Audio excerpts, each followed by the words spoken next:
तो दोस्तों, इसके पहले वाले वीडियो में आपको हमने psychology BA third year fifth semester यानी पंचम सेमेस्टर का जो इकाई 2 है वहाँ तक पढ़ाया था। आज हम बात करेंगे इकाई 3 के। तो इकाई 3 में देखिए किस प्रकार के लघु उत्तरीय क्वेश्चन आते हैं। इसके पहले है तो लिंक आपको डिस्क्रिप्शन बॉक्स में मिल जाएगा, आप वहाँ से जाकर देख सकते हैं। तो इस बार आपको मनोविज्ञान के 2 पेपर देने होंगे। तो यह पेपर फर्स्ट का वीडियो है, पेपर सेकंड का वीडियो इसके बाद बनाया जाएगा, यानी कि यह ख़त्म होने के बाद यह वीडियो। तो लगभग 5 वीडियो और हैं, उसको बनाने के बाद आपको पेपर सेकंड का वीडियो बनाया जाएगा। तो वीडियो को पूरा देखिए। जिनके पास बुक्स और सीरीज नहीं है तो हमारे वीडियो के माध्यम से देख सकते हैं। इन वीडियो का पीडीएफ आपको टेलीग्राम में डेली टू डेली प्रोवाइड कराया जा रहा है। हमारे टेलीग्राम चैनल का लिंक आपको डिस्क्रिप्शन बॉक्स में मिल जाएगा, आप वहां से क्लिक करके ज्वाइन हो सकते हैं। तो चलिए शुरू करते हैं। तो क्वेश्चन नंबर 22 है, इसके पहले 21 था। तो 22 में दिया है इकाई 3 का क्वेश्चन, नवजात शिशु का शारीरिक विकास हमें बताना है। तो कैसे बताना है? सबसे पहले हम नवजात शिशु डालेंगे, उसके बाद लिखेंगे मनुष्य के संपूर्ण जीवन में 2 काल तीव्र गति यानी कि तीव्र वृद्धि को प्रदर्शित करते हैं। इन 2 कालों के बीच वृद्धि की दर पर्याप्त धीमी तथा स्थिर रहती है। वृद्धि की प्रथम तीव्र अवस्था जन्म के पूर्व शिशु अवस्था तथा प्रारंभिक अवस्था बाल्यावस्था होती है, यानी कि पूर्व अवस्था शिशु अवस्था होती है और प्रारंभिक अवस्था बाल्यावस्था होती है। सर्वाधिक वृद्धि गर्भावस्था में होती है। और ऊंचाई एवं वजन जन्म के समय आम भारतीय बालक की ऊंचाई 19 से 20 होती है तथा वजन 7 से 8 पाउंड होता है। बालकों की ऊंचाई बालकों की ऊंचाई बालक के माता पिता एवं वंशजों यानी दादा दादी नाना नानी एवं इनके माता पिता की ऊंचाई द्वारा निर्धारित होती है, किंतु शिशु का वजन माना जाता है भोजन एवं पोषण, परिवार की सामाजिक आर्थिक स्थिति, व्यायाम, स्वास्थ्य एवं बीमारियों द्वारा प्रभावित होता है। सामान्यतः अधिक ऊंचाई के बालक अधिक वजन युक्त भी होते हैं। और दिया गया है तालिका दिया है। तो जन्म से 2 वर्ष तक बालक का वजन तथा ऊंचाई अनुमानित है। तालिका में दिया गया है जन्म से 2 वर्ष तक बालक का वजन और ऊंचाई कितना रहता है अनुमानित तौर से। तो इंडियन एकेडमी ऑफ पीडियाट्रिक्स सन 2002 के अनुसार जन्म से 6 वर्ष तक की औसत तालिका वजन एवं ऊंचाई में दी गई है, जन्म से 6 वर्ष तक की।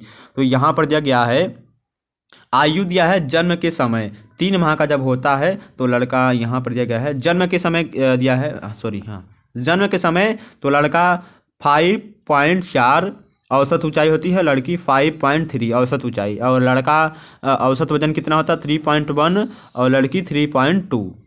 और नेक्स्ट क्या है 3 माह का जब बच्चा होता है तो औसत ऊंचाई 59.9 और लड़की 59.1 और लड़का 57.7 और 5.4 औसत वजन होता है किग्रा में। और यहाँ 4 से 6 माह में दिया है 65.9 और लड़की की वजन ऊंचाई 65.5 दिया है। और यहाँ लड़का का ऊंचाई 7.4 और लड़की की ऊंचाई 7.0। और 7 से 9 माह के बच्चे उनकी औसत ऊंचाई 70.6 और यहाँ पर 70.0 होती है लड़की की औसत ऊंचाई। लड़का का औसत वजन 8.5 और लड़की की वजन 8.1।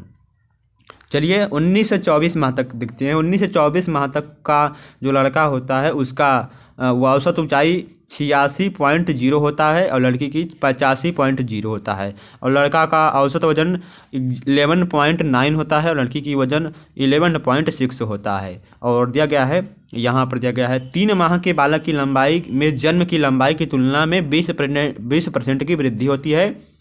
1 वर्ष में 50% लंबाई बढ़ जाती है तथा 2 वर्ष में 75% लंबाई बढ़ जाती है। 4 वर्ष की आयु में शिशु की लंबाई जन्म के समय की लंबाई से दोगुनी हो जाती है। उसी प्रकार 5 माह में शिशु का वजन जन्म के समय वजन की तुलना में 2 गुना हो जाता है। 1 वर्ष में यानी कि 1 वर्ष में वजन 3 गुना हो जाता है तथा 2.5 वर्ष में वजन 4 गुना हो जाता है। अब यहाँ पर दिया गया है नवजात शिशु की शारीरिक विशेषताओं को बताना है। तो उत्तर आसन, तो नवजात शिशु का आसन गर्भ में शिशु के आसन के समान ही होता है। जागने की स्थिति में उसके भुजाओं तथा पांवों में अच्छी क्रियाशील दिखाई देती है। नेक्स्ट क्या है हमारा, सिर दिया गया है। सिर, नवजात शिशु की आंखें पूरी तरह पलकों से ढकी रहती हैं। दृष्टि का अच्छी तरह विकास नहीं रहता है। सिर की परिधि 33 से 35 सेंटीमीटर रहती है। प्रथम 4 माह में सिर की परिधि में औसतन 2 सेंटीमीटर की वृद्धि होती है। यदि 4 सेमी से अधिक सिर की परिधि में वृद्धि हो तो अंतकोरोटी दबाव बढ़ने की आशंका होती है। अग्र कलांतराल का आकार भिन्न हो जाता है, यानी भिन्न हो सकता है। सामान्यतः यह 5 सेमी के क्षेत्र में डायमंड आकार का बना हुआ होता है। अंतकोटि दबाव के बढ़ जाने पर कलांतर में तनाव तथा स्पंदन बढ़े जाता है। नवजात शिशु की गर्दन छोटी होती है। और यह है श्वासोच्छ्वास। नवजात मुंह तथा नाक दोनों से श्वास लेता है। श्वासोच्छ्वास उथला परंतु नियमित होता है। आराम की स्थिति में श्वासोच्छ्वास की गति 20 से 60 प्रति मिनट तथा औसतन 40 प्रति मिनट होती है। हृदय की गति 120 से 140 प्रति मिनट होती है। आँख, नवजात शिशु की आंखें अधिकांश समय बंद रहती हैं तथा आँख खोलना शिशु को अच्छा नहीं लगता। दृष्टि का केंद्रीयकरण 6 से 8 सप्ताह के बाद विकसित होता है। 3 से 4 सप्ताह के बाद ही आंसू आना प्रारंभ होते हैं।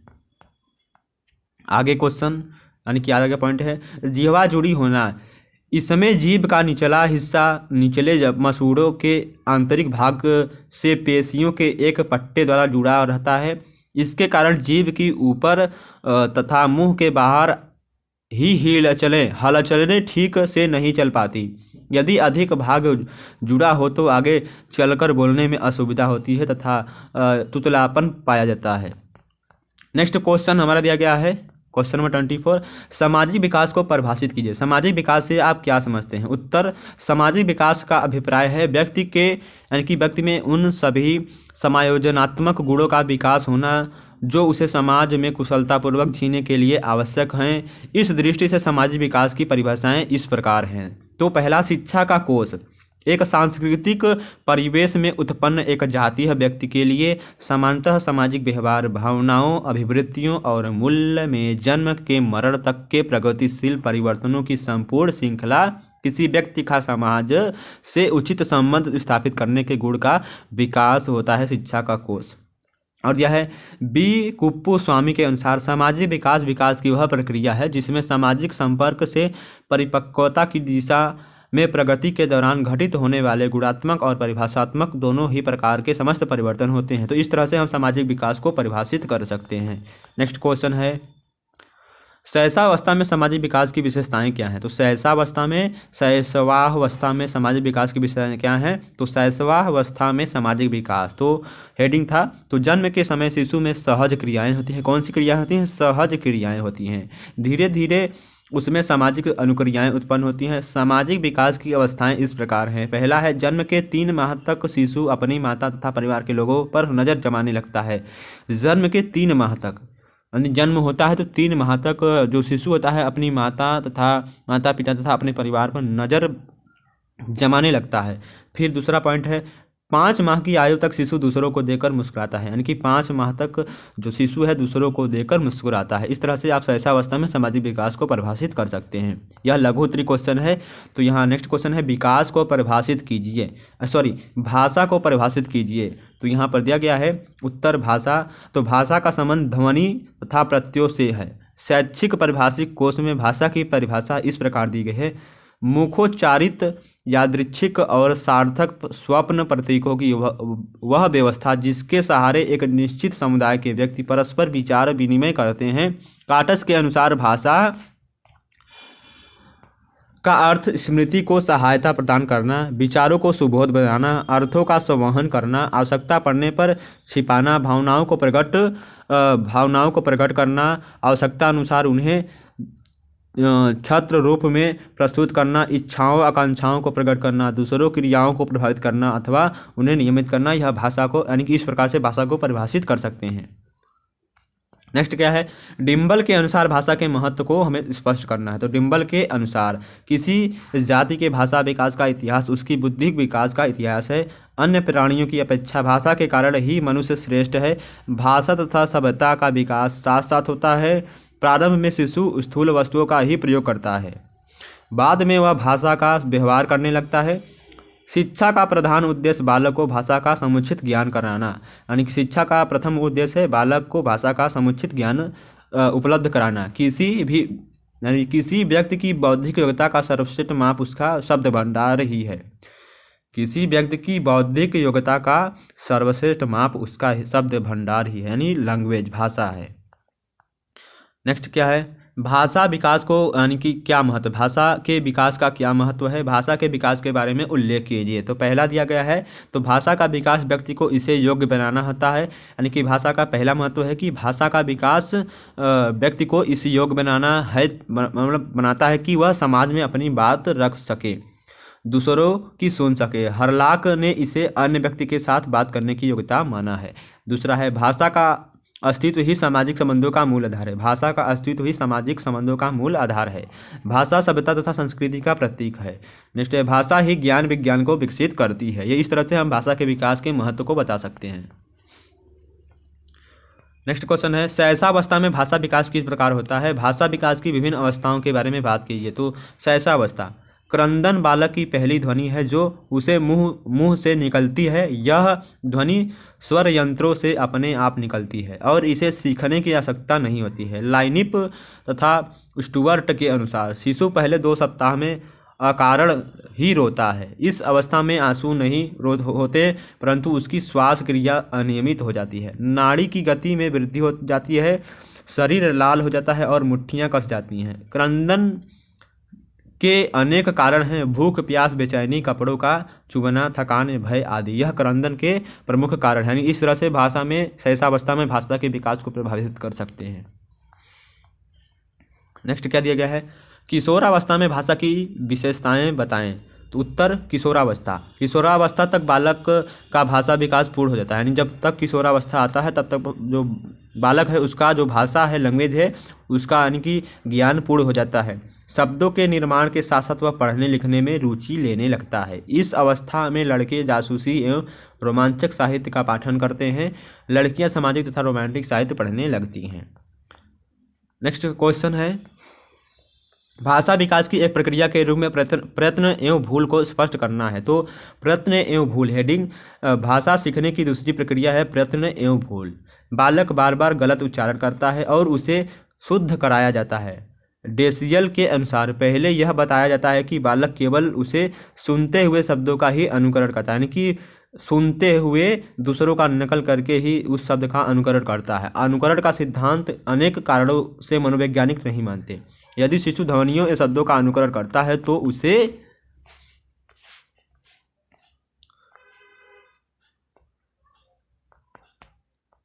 उसे बोलना शीघ्र ही सीख लेना चाहिए। वास्तविकता यह है कि बोली जाने वाली ध्वनियों का कोई विशेष महत्व नहीं है। शिशु प्रौढ़ों का अनुकरण नहीं करता, बल्कि प्रौढ़ ही शिशु का अनुकरण करते हैं।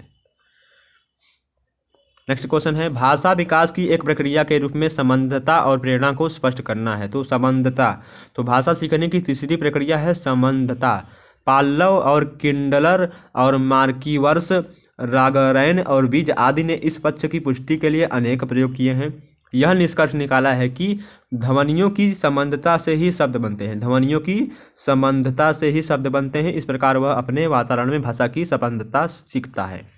और प्रेरणा, भाषा सीखने में प्रेरणा का विशेष महत्व है। बालक के रोने से प्रेरित होकर उसकी आवश्यकता पूरी की जाती है। हरलाक के अनुसार बालक को बोलना सीखने में माता द्वारा की गई प्रशंसा का योग होता है। अपनी बात को व्यक्त करने की इच्छा, जिज्ञासा की पूर्ति, खेल, संपर्क, प्रशंसा तथा आत्म प्रदर्शन की प्रेरणा भाषा सीखने में योग देती है। यह होती है प्रेरणा। इस तरह से भाषा में हम विकास और भाषा में हम संबंधता और प्रेरणा को स्पष्ट कर सकते हैं। नेक्स्ट क्वेश्चन है, भाषा दोष के प्रमुख रूप में स्पष्ट उच्चारण क्या है। बच्चों में पाए जाने वाले विभिन्न वाणी दोषों का वर्णन कीजिए। अब अस्पष्ट उच्चारण, इसमें अस्पष्ट बोलना, ध्वनि परिवर्तन, अक्षर लोप और तथा हक लाना आदि आते हैं। ये दोष बालक की भाषा को प्रभावित करते हैं। अस्पष्ट बोलने का कारण है स्वर यंत्रों का गतिहीन होना, जबड़े ओठों या जीभ में क्रियाशील का अभाव, भय तथा संवेगात्मक तनाव, उत्तेजना। इसी प्रकार ध्वनि परिवर्तन भी ध्वनि के स्थान बदलने के कारण होता है। जैसे मतलब देहली इक्वल टू देहली, देहली देहली। छोटी उम्र के बालक पूरे शब्द नहीं बोल पाते, इसलिए वे उच्चारण के दौरान अक्षर खा जाते हैं। दाल के लिए दा, पानी के लिए पा आदि का प्रयोग करते हैं। इस तरह से भाषा के दोष का उच्चारण कर सकते हैं। बच्चों में पाए जाने वाले विभिन्न वाणी दोषों का भी उच्चारण कर सकते हैं, बता सकते हैं, उन्हें स्पष्ट कर सकते हैं। नेक्स्ट क्वेश्चन है क्वेश्चन नंबर 34। पूर्व बाल्यावस्था में भाषा का विकास का महत्व बताएं। पूर्व बाल्यावस्था में भाषा विकास का महत्व। तो भाषा विकास का महत्व, प्रारंभिक बाल्यावस्था एक नाजुक आयु होती है। इस काल में दूसरों की कही बातों का अर्थ समझने की योग्यता जल्दी जल्दी विकसित होती है। छोटा बालक उसे कहा जाता है जिसको अधिकांश का मतलब या तो प्रयुक्त शब्दों के मतलब समझकर समझाना है या प्रयुक्त शब्दों के उच्चारण के साथ हो हाव भाव और मुख मुद्राएं होती हैं उनको समझकर कर सकता है। पूर्व बाल्यावस्था में भाषा का विकास गत्यात्मक विकास के साथ साथ होता है। जैसे ही बालक की मांसपेशियों का संचालन परिपक्व होता है, गत्यात्मक विकास की नींव पड़ती है। उसी के साथ साथ भाषा के कौशलों की नींव पड़ती है, यानी नींव भी पड़ती जाती है। अधिकांश बच्चों को गतियों के कौशल के साथ साथ भाषा के कौशल सीखने के अवसर प्राप्त हो जाते हैं। आगे दिया गया है, पूर्व बाल्यावस्था में भाषा का विकास अत्यंत आवश्यक है। पूर्व बाल्यावस्था में भाषा का विकास अत्यंत आवश्यक है क्योंकि भाषा ही बालक के समाजीकरण का एक मुख्य हथियार है। जो बालक भाषा का उपयोग उचित रूप से कर सकने में सक्षम होते हैं, उनके अन्य बालकों के साथ सामाजिक संबंध अच्छे बन जाते हैं। ये बच्चे अपने समूह के सदस्यों के रूप में भी पूरी तरह से स्वीकृत हो जाते हैं। उन बच्चों की अपेक्षा जिनका भाषा विकास संकुचित होता है, जब तक वे अपने कक्षा में साथियों के साथ बातचीत नहीं कर पाएंगे, शैक्षिक और सामाजिक रूप से अपंग बन जाएंगे। ये था, यानी कि इस तरह से हम पूर्व बाल्यावस्था में भाषा के विकास को परिभाषित कर सकते हैं। तो धन्यवाद, आज के लिए इतना काफ़ी। तो वीडियो को पूरा देखिए, वीडियो को स्किप मत करिएगा, वीडियो को शेयर कर दीजिए जो BA पंचम सेमेस्टर साइकोलॉजी का एग्ज़ाम देने जाएंगे। तो इस वीडियो का PDF आपको हमारे टेलीग्राम चैनल में मिल जाएगा। धन्यवाद।